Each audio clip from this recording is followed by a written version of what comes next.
Morning students. Last lecture में हमने HCF निकालना सीखा बाय यूक्लिड डिवीजन एल्गोरिथम। अब यूक्लिड डिवीजन एल्गोरिथम में पहले आपको बता देता हूँ क्वेश्चंस किस किस टाइप के आ सकते हैं। आजकल नए सिलेबस के अकॉर्डिंग 20 क्वेश्चंस एमसीक्यूज में आते हैं, इसमें फिलअप्स भी हो सकते हैं और ये सारी चीज़ें भी हो सकती हैं। तो कल जो एचसीएफ निकालना सिखाया बाय यूक्लिड डिवीजन एल्गोरिथम, बेटा आपने भी देखा होगा वो ऐसा कोई इतना कोई टफ नहीं था। तो आप ये मान लीजिए अगर वो आएगा तो वो 1 नंबर में आ सकता है या फिर कोई अच्छा खासा क्वेश्चन है तो 2 नंबर में आ सकता है, ठीक है। लेकिन उसके आने के चांसेस थोड़े से कम होते हैं, ठीक है। तो मेन जो इसमें क्वेश्चंस आते हैं मैं वो बीच बीच में आपको बताते जाऊंगा जिनके आने के 99% चांसेस है। उनमें से वर्ड प्रॉब्लम एक बहुत इंपॉर्टेंट क्वेश्चन आपकी बुक का एक एग्जाम्पल 4 है पेज नंबर 6 में, जिसमें एक स्वीट सेलर की बात की गई है कि वो कुछ काजू बर्फीज और बादाम बर्फीज सेल करेगा, ठीक है। ये क्वेश्चन है एग्जाम्पल 4 आपका बुक का। बेटा यहाँ पे जो हम वैल्यू निकालेंगे भाई, जो भी है क्वेश्चन, जैसे मैं समझा देता हूँ पहले आपको। स्वीट सेलर हैज 420 काजू बर्फीज and 130 badam barfi. She wants to stack them in such a way that each stack has the same number and they take up the least area of the tray, find the number. That means इसको stack में जमाना है और अगर बोलूँ तो सब में इक्वल नंबर ऑफ काजू बर्फीज और ये आना चाहिए और लीस्ट एरिया वो करना चाहिए। बचपन से सिखाया जाता था या बोला जाता था जब भी लीस्ट वर्ड आता है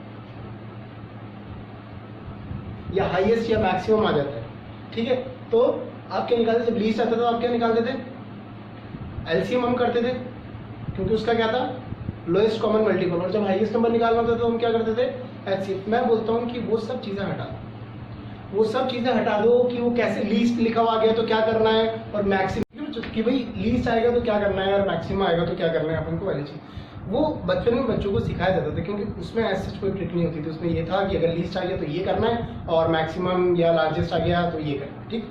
मैं यहाँ पे तुम्हें कुछ और चीज़ सिखाऊंगा जिससे इन क्वेश्चन को करना बहुत आसान हो जाएगा और उतना ज़्यादा दिक्कत नहीं आएगी कि किसमें क्या करना है। कुछ एग्जाम्पल्स और दूंगा इस क्वेश्चन के साथ, सॉल्व करके दिखाना ऐसा इंपॉर्टेंट नहीं है लेकिन समझाना जरूरी है। तो पहले समझते हैं क्वेश्चन को, मुझे कैसे पता चलेगा कि एचसीएफ करना है कि एलसीएम करना है। बच्चों जब भी आपने किसी नंबर का कोई 2 नंबर या 3 नंबर का एचसीएफ करा है तो जो एचसीएफ आता है वो बाकी नंबर से हमेशा छोटा आता है, ये आपने नोटिस किया होगा। और वही बात अगर मैं एलसीएम की करता हूँ तो एलसीएम में क्या है, जितने नंबर्स दे रखे हैं जब हम उसका एलसीएम निकालेंगे तो हमेशा उन नंबर से बड़ा नंबर आता है। ये चीज़ क्लियर है। तो यही चीज़ हमें फायदा देगी कि यहाँ पे मुझे क्या करना है, एचसीएफ की एलसीएम। जैसे मैं क्वेश्चन में समझाता हूँ, यहाँ पे टोटल 420 काजू बर्फी है और 130 बादाम बर्फी जिनको मेरे को स्टैक में रखना है।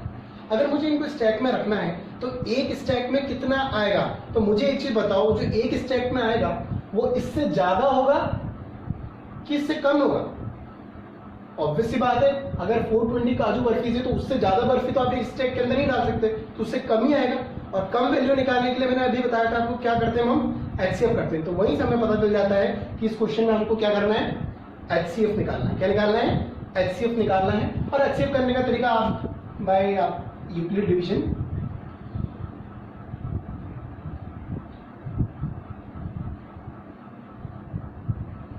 इसी से, ठीक है। सॉल्व करके नहीं दिखाऊंगा क्योंकि पहले भी ये मैं करा चुका हूं आपको कि यूक्लिड डिवीजन एल्गो कैसे किया जाता है। सिर्फ एक समझाना था कि वर्ड प्रॉब्लम्स है, वर्ड प्रॉब्लम्स में वापस से बोल देता हूँ, दिमाग कैसे लगाना है। आपको क्वेश्चन पढ़ना है, क्वेश्चन समझना है और क्वेश्चन समझ के ये देखना है कि इनमें जो वैल्यू जो निकलेगी या जो आंसर निकलेगा वो दी हुई वैल्यू से छोटा है या फिर बड़ा है। अगर दी हुई वैल्यू से छोटा आंसर आने वाला है तो हम एचसीएफ करेंगे और अगर उनसे बड़ा आने वाला है तो हम क्या करेंगे, एलसीएम करेंगे, ठीक है। चलो नेक्स्ट क्वेश्चन में और आपको बताता हूं। अभी बेटा मैं पूरे क्वेश्चंस नहीं लिख रहा हूं, मैं यहाँ पे आपको मैंने लिखा बेल। आप पढ़ेंगे तो आपको पता चल जाएगा, कहीं से क्वेश्चन मिलेगा तो उसमें कुछ इस तरीके से एक स्कूल के अंदर 3 या 4 बेल्स होंगी, ठीक है। अब उन्होंने ये बता रखा है कि जो बेल है वो फर्स्ट बारी में एक साथ बजती है, उसके बाद किस तरीके से बजेंगी, पहले और दूसरे बेल में मान लो 10 मिनट का डिफरेंस है, दूसरे और तीसरे में भी 10 मिनट का, तीसरे और चौथे में भी 10 मिनट का। तो पहली बज गई, उसके 10 मिनट बाद दूसरी बजी, उसके 10 मिनट बाद तीसरी बजी, उसके 10 मिनट बाद चौथी बजी। तो इस तरीके से बेल्स बजती जाएंगी। और फिर क्वेश्चन में पूछेगा कि एक टाइम दोबारा ऐसा आएगा जब सारी बेल्स वापस से एक बार साथ में बजेगी। ये उन्होंने क्वेश्चन में पूछ लिया, ध्यान से सुनना। पहली बेल अभी बजी, पहले तो ये देख लेते हैं सारी बेल्स एक साथ बज गई। नेक्स्ट जो बजेगी तो दूसरी वाली पहली बेल के 10 मिनट बाद, तीसरी वाली 10 मिनट बाद, उसके बाद। तो कभी एक ऐसा टाइम आएगा कि दोबारा मिलके सारी की सारी बेल्स एक साथ बजेगी। तो एक चीज नोटिस करना, वो जो टाइम होगा वो इनके बीच में गैप कितना था, 10-10 मिनट का गैप था। वो 10 मिनट से ज्यादा होगा टाइम कि 10 मिनट से कम होगा जब दोबारा सारी बेल्स एक साथ बजेगी। बेटा ऑब्वियस सी बात है, 10 मिनट से कम तो हो नहीं सकता, क्योंकि पहली बेल बज गई, उसके 10 मिनट बाद दूसरी बज रही है, तो सारी की सारी 10 मिनट से कम टाइम में कैसे बजेगी? उनको बजने के लिए ज्यादा टाइम चाहिए होगा। और मैंने क्या बताया, ज्यादा वैल्यू निकालने के लिए, अब इन सारी चीजों से बड़ी वैल्यू निकालने के लिए हम क्या करते हैं, एलसीएम करते हैं। तो उस क्वेश्चन में आप क्या करेंगे, एलसीएम करेंगे। एक एग्जांपल और देखते हैं, जॉगिंग वाला। 3 जने हैं, वो एक पार्क में जॉगिंग करने जा रहे हैं एंड तीनों के हाइट में डिफरेंस है। बेटा अगर 3 जनों के हाइट में डिफरेंस है तो उनके जो कदम होंगे जब वो जॉग करेंगे तो उनमें भी डिफरेंस आएगा। ऑब्वियस सी बात है, छोटा है तो उसका कदम छोटा होगा, जो बड़ा होगा उसका कदम बड़ा होगा, इस तरीके से। तो 3 जने हैं, ठीक है, और क्वेश्चन कुछ इस तरीके से है कि तीनों ने साथ में जॉगिंग करनी चालू करी एंड उनका जो फुट है, एक का मान लो उन्होंने दे रखा है कि मतलब एक का जो कदम है पूरा वो 1 फुट का है, एक का उससे थोड़ा सा ज्यादा है, एक का उससे भी ज्यादा है। तो डिफरेंस है उनके फुट्स में जब वो वॉक करेंगे या जॉग करेंगे, ठीक है। तो जब उन्होंने चालू किया तो उनका स्टार्ट लाइन जो था वो सेम था, यानी तीनों ने एक साथ जॉग करना चालू किया। अब जो कम हाइट का था वो तो रह गया पीछे, उससे ज्यादा हाइट वाला उससे थोड़ा सा आगे होगा और सबसे ज्यादा हाइट वाला सबसे आगे होगा। और इसी तरीके से उनके बीच में डिफरेंस क्या होता जाएगा बेटा, डिस्टेंस होता जाएगा, बढ़ता चला जाएगा। लेकिन एक टाइम बाद, कोई ना कोई एक टाइम बाद, ये चक्कर के बाद, यानी जो राउंड वो काटेंगे उसके बाद एक टाइम ऐसा आएगा कि वापस से उनका पैर जो है वो तीनों का एक साथ होगा, सेम लगेगा। अब कोई बोल सकता है कि ऐसा कैसे हो सकता है, मैं समझाता हूं। जो छोटा है जब वो चल रहा था तो कम डिस्टेंस कवर कर रखा था, बड़ा वाला ज्यादा डिस्टेंस कवर कर रखा था। तो जब जॉगिंग कर रहे थे तो हो सकता है कि जो ज्यादा, जो बड़ा है उसका जो जॉगिंग करने का जो टाइम है, मतलब उसका एक सर्किल कंप्लीट हो गया जॉगिंग का, लेकिन छोटे वाले का भी एक सर्किल कंप्लीट नहीं हुआ। बड़े वाले का दूसरा सर्किल चालू हो चुका है, छोटा वाला पहला सर्किल अभी खत्म कर, फिर बड़े वाले का तीसरा चालू हो चुका है। तो बेटा कभी तो ऐसा हुआ कि मान लो कि बड़े वाले का 5वां सर्किल चल रहा हो, छोटे वाले का दूसरा सर्किल चल रहा हो और दोनों आके एक साथ खत्म होंगे। तो इस तरीके का एक क्वेश्चन है, ठीक है। तो उस क्वेश्चन में ये पूछा गया है कि तीनों ने चालू तो एक साथ किया, लेकिन उनके जो कदम है उनमें डिफरेंस है, कोई 1 फुट का है, कोई उससे थोड़ा सा ज्यादा है, कोई उससे थोड़ा सा ज्यादा है। तो अगर अभी उन्होंने चालू किया तो कितने डिस्टेंस के बाद वो वापस से, कितना जॉग करने के बाद, कितना किलोमीटर ट्रैवल करने के बाद वो वापस से सेम लाइन पे आ जाएंगे या सेम, उनके कदम सेम जगह पे आ जाएंगे। तो मैंने बताया कि इसका जो डिफरेंस है कदम का, इसका एक का तो है 1 फुट, एक का 1 फुट से ज्यादा है, उसका उससे भी ज्यादा। तो बात कर रहा हूं कि कितना डिस्टेंस ट्रेवल करने के बाद वो दोबारा सेम लाइन पे या सेम जगह पे आ जाएंगे। तो वो जो डिस्टेंस होगा वो ऑब्वियसली बात है, इनके जो कदम है उनसे तो बड़ा ही होगा, क्योंकि जब वो चलेंगे तो ज्यादा डिस्टेंस कवर करेंगे। ये बात सही है। तो यही चीज मैं बताना चाह रहा हूं कि अब जो वैल्यू हमको निकालनी है, जो हमारा आंसर आएगा वो इन तीनों के कदम का जो साइज है या जो डिस्टेंस है उससे ज्यादा ही आएगा, उससे कम नहीं आ सकता। 1 फुट से कम में आके वो नहीं मिल जाएंगे, चलना तो पड़ेगा ना, राउंड काटेंगे तो ऑब्वियस सी बात है 1 फुट 2 फुट 3 फुट से ज्यादा चला गया, ठीक है। तो इसमें ये पता चल गया कि वैल्यू जो निकलेगी वो बड़ी निकलेगी इन तीनों के कदम के साइज से। तो जब बड़ी वैल्यू निकालने की बात आई है तो हम क्या निकालेंगे वहां पे, एलसीएम निकालेंगे हम वहां पे, ठीक है। इसी तरीके से नेक्स्ट क्वेश्चन बेटा सोल्जर्स परेड का। तो जिस तरीके से बात करें कि भाई 15 अगस्त को, 26 जनवरी को परेड वगैरह होती है, तो हमारे जितने आर्मी के जो जितने भी सोल्जर्स वगैरह हैं हमारे, उनको परेड करनी होती है। तो मान लो कि भाई 3000 सोल्जर्स हैं और उनको परेड करनी। तो बेटा परेड करने के लिए आपने देखा होगा कि कुछ अरेंजमेंट होता है, पहले एक रो होती है, फिर उसके बाद दूसरी, तीसरी, चौथी, और वो बिल्कुल कदम से कदम मिला के आगे चलता है। तो वहां पे ये क्वेश्चन आ गया कि कितनी रोज बनेंगी या क्या है, ये चीज उन्होंने पूछ लिया, ठीक है, अरेंज करना है इस तरीके से।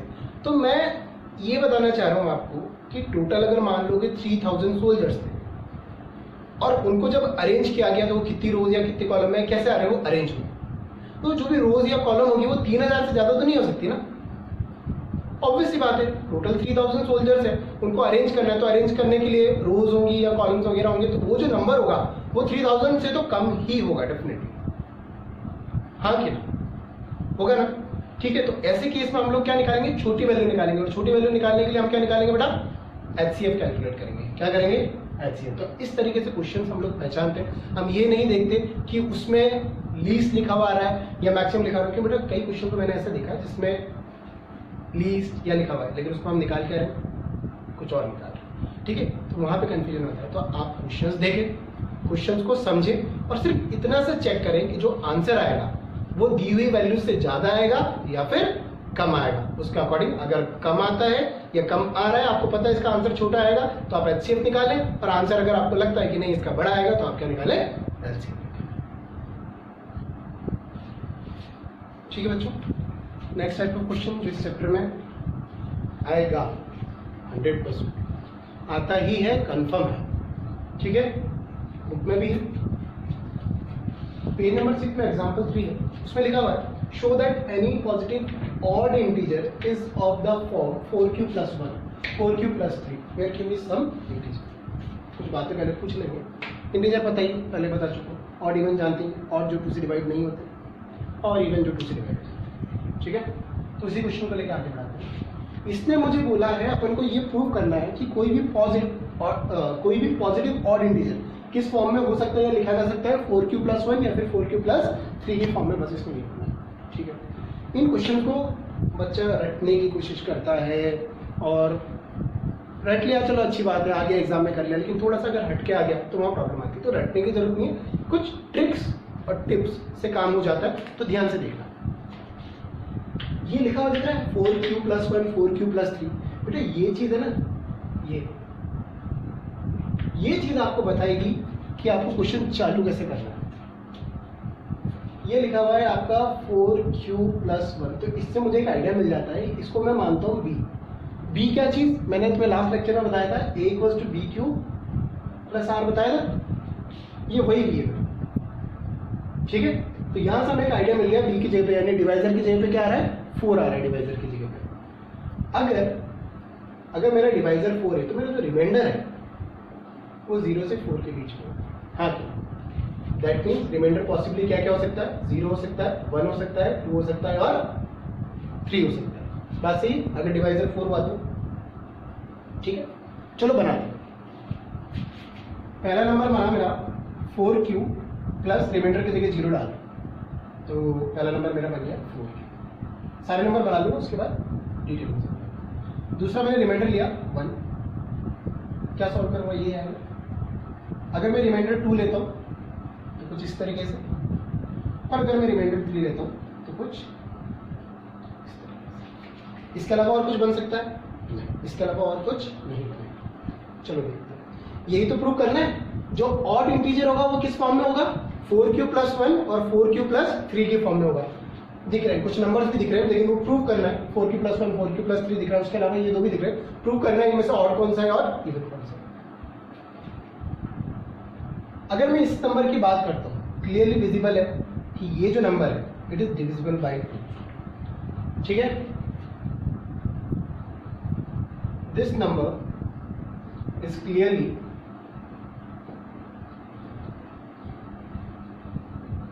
डिविजिबल बाय 2, दैट मीन्स ये क्या हो गया, इवन हो गया। इस नंबर की बात करूं तो इसको मैं कुछ भी नहीं कर सकता, ये 2 से डिवाइड हो रहा है क्या, नहीं हो रहा है, किसी भी कंडीशन में 2 से डिविजिबल नहीं है, तो not divisible by, it implies that this number is odd. इसकी बात करते हैं, इसको मैं थोड़ा सा सॉल्व कर सकता हूँ। सॉल्व करने के लिए मैंने क्या किया, यहाँ से 2 कॉमन लिया और अंदर बच गया 2q + 1। क्या ये नंबर 2 से डिविजिबल है, yes it is divisible by 2, ठीक है, क्योंकि 2 का मल्टीपल दिख रहा है, तो ऑब्वियसली बात है 2 से डिविजिबल होगा, तो ये नंबर मेरा आ गया इवन। लास्ट इसको देखते हैं, इसका मैं सॉल्व भी नहीं कर सकता हूँ और ना ये 2 से डिविजिबल होगा, it is not divisible by 2, therefore it is. उसने आपको क्या बोला, जो भी ऑड इंटीजर होंगे वो किस फॉर्म में होंगे, 4q +, ठीक है बच्चों। तो यहाँ पे क्लियरली दिख रहा है हमको, ये वाला नंबर ऑड है एंड ये वाला नंबर भी ऑड है, तो जो ऑड नंबर है वो किस फॉर्म में आएगा, 4q + 1 के फॉर्म में, ये देखो, और दूसरा वाला ऑड नंबर किस फॉर्म में है, 4q+3 के फॉर्म में। इसके अलावा और कोई फॉर्म आई क्या, नहीं ना। तो उसने हमें यही शो करने के लिए बोला था कि कोई भी ऑड इंटीजर होगा तो उसको किस फॉर्म में लिखा जा सकता है, ये किस फॉर्म में होगा, 4q+1 और 4q+3। ठीक है, ठीक है बच्चों, अभी जो क्वेश्चन हमने कंप्लीट करा था बिल्कुल वैसा ही एक क्वेश्चन है, पेज नंबर 7 पे क्वेश्चन नंबर 2 है आपका। उसमें भी सेम यही चीज बतानी है आपको, positive odd integer is in the form of 6q+1, 6q+3 और 6q+5। मैंने क्या टिप बताई थी, क्या ट्रिक बताई थी यहाँ पे, 6q+1 लिखा हुआ है। इससे मुझे एक आइडिया मिल गया कि b का वैल्यू क्या है यहाँ पे 6। अगर b 6 है तो रिमाइंडर कितना होगा हमारा, 0 से 6 के बीच में। दैट मीन्स मैं कह सकता हूँ रिमाइंडर हो गया 0 या फिर 1 या फिर 2 या फिर 3 या फिर 4 और 5। ठीक है, ये हमारे रिमाइंडर होंगे। पहले मैं नंबर बना लेता हूँ, ठीक है, उसके बाद देखते हैं इनमें से कौन सा इवन है और कौन सा ऑड है। पहले रिमाइंडर 0 ले रहा हूँ तो ये मेरा 6q बन गया। दूसरा मेरा रिमाइंडर रहेगा 1, 6q+2, 6q+3, 6q+4, last one is 6q+5। चलो देखो, ये मुझे क्लियरली नजर आ रहा है कि this number is divisible by 2। तो हम बोलेंगे ये क्या है हमारा, इवन। इसको मैं और फर्दर सॉल्व नहीं कर सकता, और ये 2 से डिविजिबल भी नहीं है। दैट मीन्स पूरा नहीं लिखूंगा, अब आपको समझ में आने लग गया होगा। तो ये मेरा ऑड है। इसको थोड़ा सा सिंप्लीफाई करा जा सकता है। तो सिंप्लीफाई करने के लिए मैं यहाँ से 2 कॉमन ले रहा हूँ, अंदर आ गया अपना 3q+1। साफ देख रहे हैं कि ये 2 का मल्टीपल है, या फिर दूसरी तरीके से बोलूँ कि ये 2 से डिविजिबल भी है। तो ये वाला मेरा हो जाएगा इवन। वापस से अब कोई बच्चा बोलेगा कि सर 3 कॉमन ले लो।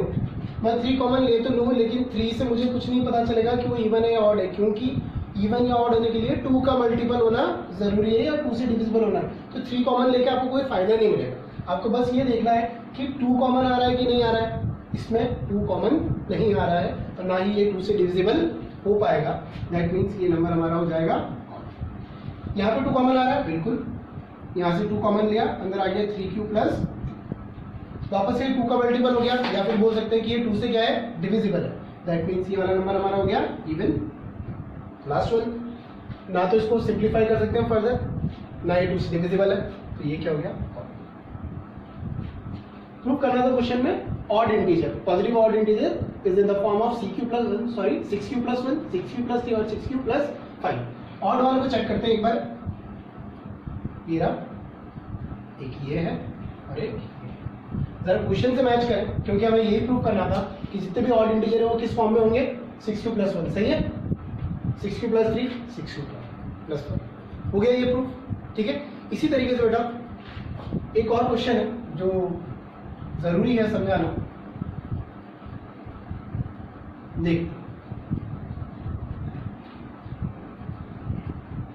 ये क्वेश्चन आपकी बुक में ही है, पेज नंबर 7 में क्वेश्चन नंबर 5। बाकी सब में अगर आपने क्वेश्चन 2 क्वेश्चन मैंने यहाँ लिखे हैं, ओनली लिखा हुआ है पॉजिटिव ऑड इंटीजर या इवन इंटीजर, कहीं भी स्क्वायर या क्यूब नहीं लिखा हुआ था। ये वाला जो क्वेश्चन है इसमें बताना है कि किसी भी पॉजिटिव इंटीजर का जो क्यूब है उसको इस फॉर्म में लिखा जा सकता है। पॉजिटिव इंटीजर का क्यूब इस फॉर्म में लिखा जा सकता है। एक क्वेश्चन और भी मैंने देखा था जो ये था, पॉजिटिव इंटीजर का स्क्वायर किसी फॉर्म में लिखा जा सकता है। यहाँ पे एक चीज समझाने की कोशिश करता हूँ। अब तुम बोलोगे कि सर आपने बोला 9m+1, तो इसको मैं b मान लेता हूँ, तो इससे मेरा जो रिमाइंडर हो गया वो क्या क्या हो गया रिमाइंडर मेरे, 0, 1, 2, 3, 4, 5, 6, 7, 8। बेटा एक चीज नोटिस करिए, कितने नंबर बनेंगे, 9 नंबर बनेंगे, और उनका क्यूब भी करना है।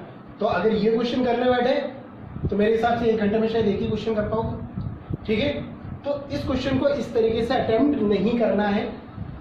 ये क्वेश्चन बाकी क्वेश्चन से डिफरेंट है। यहाँ पे साफ मेंशन कर रखा है उसने, किसी नंबर का जो पॉजिटिव इंटीजर है उसका क्यूब इस फॉर्म में आएगा, राइट। तो ऐसे क्वेश्चन को कैसे करते हैं जरा देखो। यहाँ पे बात आई है क्यूब करने की, या फिर अगर कोई दूसरा क्वेश्चन है जिसमें स्क्वायर की बात आई, किसी नंबर का स्क्वायर, ऐसे क्वेश्चन में आप थोड़ा सा ध्यान देंगे, या 9 लिखें। मैं छोटा नंबर लेना चाहता हूँ, बट 2 अगर लेता हूँ तो 2 का स्क्वायर या क्यूब करने पे मेरे को 9 नहीं मिलेगा, लेकिन हाँ मुझे पता है कि 3 का स्क्वायर या क्यूब करने पे क्या मिलेगा, मुझे 9 मिलेगा। और यहाँ पे मुझे क्या करना है, क्यूब ही करना है, स्क्वायर नहीं करना है, स्क्वायर वाला अलग क्वेश्चन। तो मैं अपनी मर्जी से नंबर चूज करता हूँ और वो है a = 3q + r। यहाँ पे मेरा जो b है वो 3 हो गया। आपको समझ में आ गया होगा कि मैंने ये क्यों लिया, b की जगह पे 3 क्यों लिया। मैंने अभी बताया कि मुझे किसी नंबर का क्यूब जो है वो इस फॉर्म में लेके आना, तो b एक छोटा नंबर भी है और उसका क्यूब करेंगे तो 27 मिलेगा, वहां से हमको 9 कॉमन मिल जाएगा और इस फॉर्म में आ जाएगा। देखते अगर डिवाइजर मेरा 3 है तो मेरा पॉसिबल रिमाइंडर क्या क्या हो जाएगा बेटा, 0 हो जाएगा, 1 हो जाएगा और यही होगा, इसके अलावा तो और कुछ नहीं होगा। तो मेरा नंबर क्या बना, a = 3q + 0। दूसरा नंबर मेरा क्या बना, 3q + 1। तीसरा नंबर मेरा बनेगा 3q + 2। मैं इसको आगे सॉल्व नहीं करूंगा क्योंकि मुझे बोला गया है क्यूब के लिए। किसके लिए बोला गया है, क्यूब के लिए, तो मुझे इनका क्यूब करना पड़ेगा। चलो ठीक है, इसका क्यूब करते हैं। 0 का ऐसा कोई मतलब नहीं, तो अगर मैं इसका क्यूब करूं 3q का, तो ये आ जाएगा 27 क्यूब। मुझे किस फॉर्म में लेके आना है, इस फॉर्म में। तो यहाँ से मैं 9 निकालता हूँ। जब मैंने यहाँ से 9 निकाला तो अंदर आ गया 3q, और इस पूरी वैल्यू को मैं m की फॉर्म में लिख सकता हूँ।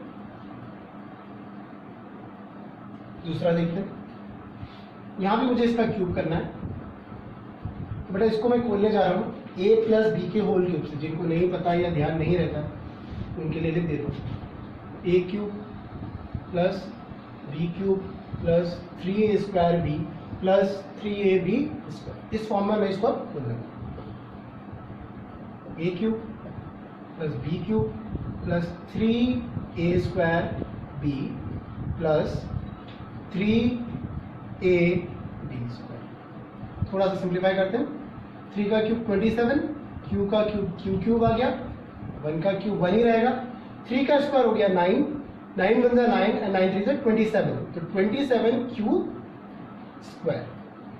यहाँ देखते हैं 1 का स्क्वायर तो 1 ही रहेगा, 3 × 3 = 9। मुझे फॉर्म में लाना है 9 वाली फॉर्म में, तो मैं इसमें से और इसमें से 9 कॉमन ले रहा हूँ। जब मैं इसमें से 9 कॉमन लेता हूँ तो अंदर क्या बचेगा बच्चों, देखो इसमें तो बचा 3q³, इसमें से 9 कॉमन लिया तो अंदर क्या बच गया 3q², और इनमें से 9 कॉमन लिया तो अंदर क्या बच गया q, और एक +1 चलेगा। तो ये जो पूरी टर्म है ना, इस पूरी टर्म को मैं किस फॉर्म में लिख सकता हूँ, 9m + 1। ठीक है। सिमिलरली दूसरा वाला देखते हैं। यहाँ भी मुझे इसका क्यूब करना है, वापस से सेम फॉर्मूला लगाऊंगा a + b के होल क्यूब का। तो मेरा जो नंबर आ जाएगा वो आ जाएगा a³ + b³ + 3a² b + 3ab²। ठीक है, बोलते हैं इसको 27q³ + 8, बेटा 3 का स्क्वायर 9, 9 × 18 और 18 3 आपका कितना हो गया 54q² + 2 × 4, 4 3 12 + 3 36q।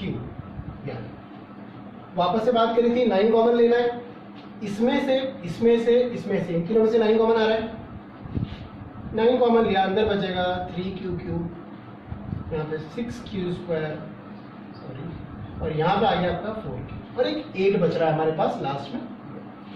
वापस से इस टर्म को मैं क्या मान लूंगा, m सपोज कर लूंगा, m is an integer, okay, 9m +।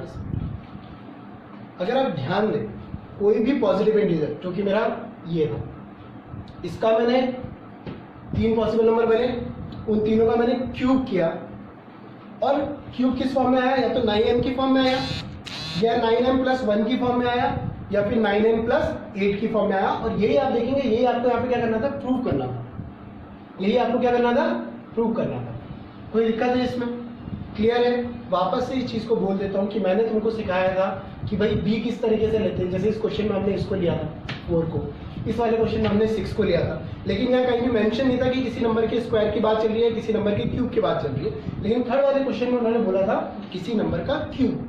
अगर मैं बी की जगह 9 ले लेता तो कितने नंबर बनते? 9, और 9 नंबर्स का क्यूब करना और फिर उनको अरेंज करना बहुत भारी पड़ जाता है।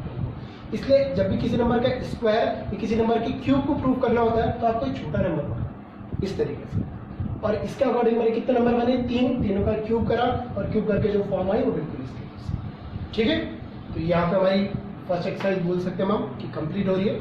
आप लोग क्वेश्चंस ट्राई करें और जो भी डाउट हो या कुछ भी हो उसके लिए कांटेक्ट करें, कमेंट्स करें। ठीक है।